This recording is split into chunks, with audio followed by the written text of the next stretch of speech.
Hola, aquest és el podcast setmanal de notícies locals de Ràdio Hostafrancs.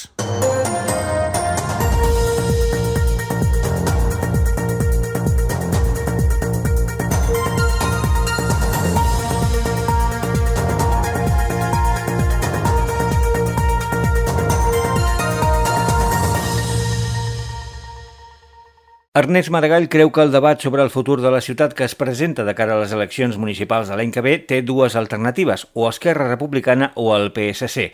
En una entrevista a Ràdio Hostafrancs, Maragall ha analitzat la situació política municipal i situa els socialistes, socis de govern de l'alcaldessa Ada Colau, com el principal adversari polític d'Esquerra davant dels comicis locals de 2023. El cap de l'oposició a l'Ajuntament de Barcelona defensa que el debat de fons de les pròximes eleccions ha de ser el model econòmic de la ciutat. El debat de fons és aquest, és que el contrast entre el que avui apareixen com dues alternatives, Esquerra Republicana i el socialisme, doncs és molt centrat, o serà, crec jo, al voltant d'aquest tipus de qüestions. Per què? Perquè nosaltres oferim transformació, innovació i ambició i risc, si voleu, i el PSC ens ofereix conservadorisme, turisme, un mecanisme de creixement econòmic al preu que sigui, a la vella manera. Segons Ernest Maragall, al govern municipal li falta unitat interna i coherència. El president del grup municipal republicà confirma coincidències amb Barcelona en Comú en objectius com la pacificació de carrers i la reducció de la presència del vehicle privat, però qüestiona les formes i l'urbanisme tàctic que aplica l'equip de l'alcaldessa Colau. Sembla que es redueixi a l'existència dels New Jerseys aquestes o de les pinturetes de colors a l'Eixample, etc.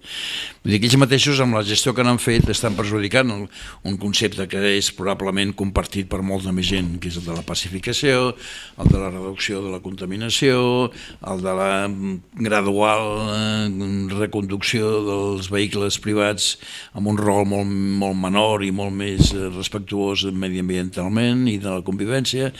De manera que aquí podem detectar molt ràpidament i molt fàcilment coincidències de fons en alguns objectius i en canvi podem igualment també identificar moltes raons que expliquen l'enfado de molta gent, el disgust, la molèstia, el sentir-se aquest empipament que molta gent té i que jo puc entendre, però que no vull que això sigui el caràcter ni tan sols d'aquest govern ni d'aquest període. Ernest Maragall apel·la als procediments, als calendaris, la democràcia i els drets de la militància d'Esquerra Republicana quan se li pregunta per la seva possible candidatura a l'alcaldia. Un empresari d'Hostafrancs, Àlex Llopis, propietari de l'empresa de brioixeria La Valenciana de Parlament, viatja aquesta setmana fins a Varsòvia per portar material de suport humanitari i en el viatge de tornada portar fins a Barcelona 5 refugiats ucraïnesos. En un principi, el primer gest de l'Àlex va ser fer-hi arribar material de suport. Amb aquesta intenció va anar dies enrere al Consolat d'Ucraïna a Barcelona. Segons ha explicat a Ràdio Hostafrancs, abans d'emprendre el viatge, la càrrega emocional que va percebre a la seu consular el va fer arribar a la conclusió de que la seva ajuda havia d'anar més enllà. La gent que treballa allà al consulat, que lògicament hi ha gent jove i de mitjana edat, els que s'han trobat cada dilluns i dimarts ha estat la guerra al seu país, no? I tenen allí la família, els pares, els germans, alguns de les dones inclús, o marits, i la mirada d'ells com estan d'angoixats, i després vaig parlar amb algunes persones també, inclús alguna que anava per anar a lluitar al fred, no? Que no anaven a portar ajuda o a buscar gent, que anaven a inscriure-se amb les llistes per anar-se'n a fer, a lluitar. Concretament dels nois sud-americans que vaig parlar amb ells, que van dir que ells volien anar a lluitar i a defendre els ucranians. I tot això, s'acaba donant força com per fer alguna iniciativa més que no sigui només portar mantes o, en fi, volia fer alguna més. L'Àlex deixa el seu obrador de producció de dolços durant uns dies. Ell i el seu fill fan un llarg viatge de més de 2.300 quilòmetres per carretera. En el viatge de tornada seran 7. No sap gaire cosa de les persones que portarà. Al consulat ho van arreglar tot. Li van donar un document escrit en castellà i en ucraïnès que l'acredita per fer aquesta tasca humanitària i un número de telèfon d'una persona amb qui haurà de contactar quan sigui a la capital de Polònia. Són uns 2 dies i una mica més per anar. Llavors, una vegada arribes allí, et dona el contacte, et diu on has d'anar. Es tracta de carregar la gent i després començar a fer via per tornar, de calculem uns 2 dies i alguna més. Jo no sé com està aquella gent, si hi ha algú que està malalt, hem d'anar una mica sobre la marxa, no ens vull tindre 14 o 15 hores dins d'un cotxe, és que una mica també he de pensar en el mode descans, no? Que no patir un accident ni res, però calcula entre anar i tornar uns 6 dies, calculo. L'Àlex ha calculat la despesa que li suposarà aquesta iniciativa solidària, uns 3.000 euros que gastarà en allotjaments i àpats per a 2 persones en el viatge d'anada i per a 7 persones en el viatge de tornada, en peatges i en benzina. Tenint en compte els preus disparats que tenen ara mateix els combustibles, només en benzina gastarà uns 600 euros. Agraeix el suport de l'Associació de Comerciants a Creu Coberta i del seu president Lluís Llanes. L'eix comercial aporta 250 euros per ajudar a pagar el combustible.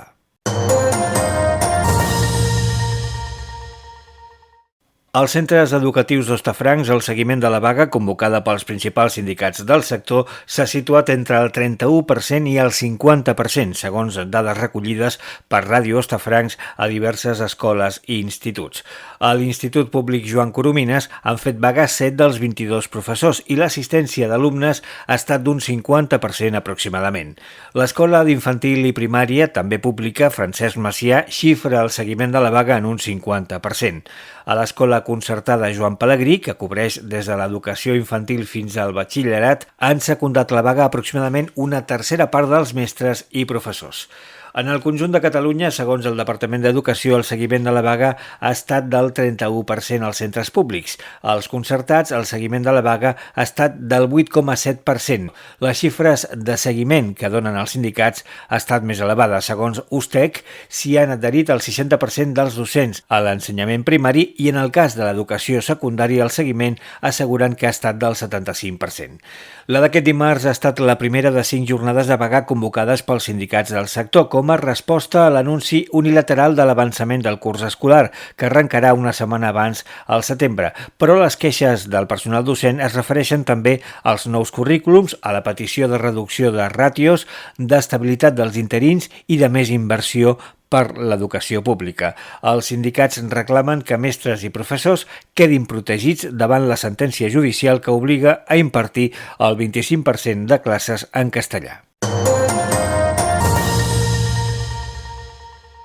Les dades que faciliten els centres educatius del barri d'Hostafrancs sobre el seguiment de la vaga aquest dimecres, convocada pels sindicats del sector, indiquen una participació en la protesta força inferior a la de la primera jornada dimarts.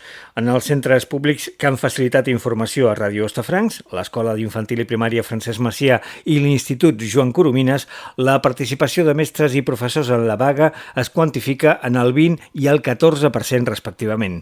Pel que fa a l'Escola Concertada Joan Pelegrí, el centre indica que el seguiment de la vaga aquest dimecres ha estat només del 3%. No ha estat possible obtenir dades corresponents a l'Institut Escolars. Fins aquí el resum informatiu setmanal de Ràdio Hostafrancs. Podeu seguir en tot moment l'actualitat local i de proximitat a través del web radiohostafrancs.cat i també a la nostra emissió de ràdio i a les xarxes socials.